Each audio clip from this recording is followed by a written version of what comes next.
Greetings everyone.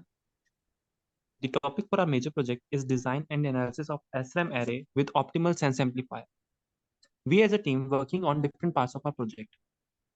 Fancy is working on sense amplifier, Ria is working on MOSFET 45 nanometer, Sakshi is working on FinFET 80 nanometer, and I, Varun, is working on CNT-FPD. Starting with the 60 SRAM cell, as we can see, here cross-coupled inverters are connected with the two NMOS SS transistors having the word line at their gate terminal. There are three operations performed by SRAM: hold, read, and write. In hold condition, SRAM holds the previous output. In read condition, whatever is on QB will be reflected on BLB. And at last, in write condition, whatever we want to write, we give input at the BLB and it is reflected on Q. The major constraints of our project are power consumption and increase in supply voltage. And these are overcome by CNT-FPT and FinFET. And the third one is stability failure, which is overcome by sense amplifier. This is the schematic for the sense amplifier. Next, we have some design constraints which are needed for designing sense amplifier. The first one being the open loop gain.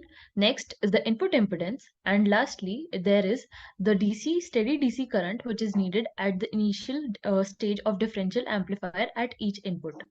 Next, we are having major constraints for SRAM sense amplifier. The performance of voltage mode sense amplifier depends upon the bitline capacitances. The larger the bitline capacitance, the larger will be the RC, which is the time constant for the system. In order for the sense amplifier to work properly, the biasing current for the source must remain same throughout the entire cycle. If this doesn't happen, then the amplifier won't function properly. This constant current flow causes the device to consume a lot of significant amount of power throughout the entire read cycle. Here we have the transient analysis for the sense amplifier. Here we are showing the parameters calculated by ADEL simulations. This graph is shown for hold power 0 and hold power 1, and we clearly see here as the supply voltage increases, hold power also increases.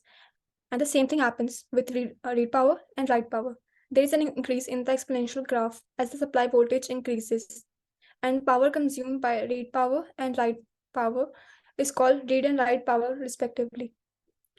Read power and write power also lead to delay, which can clearly be seen in this graph.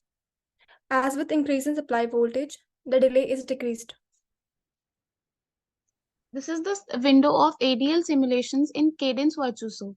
Using the DC analysis, we have shown the static noise margin. In the butterfly curve, the static noise margin is the largest arm of the square fitted in the smallest lobe. We have shown here the hold mode static noise margin at 1 volt. Then we have the read static noise margin at 1 volt. And here we have the write static noise margin at 1 volt. Here we can see in this graph that the supply voltage increases as the static noise margin also increases.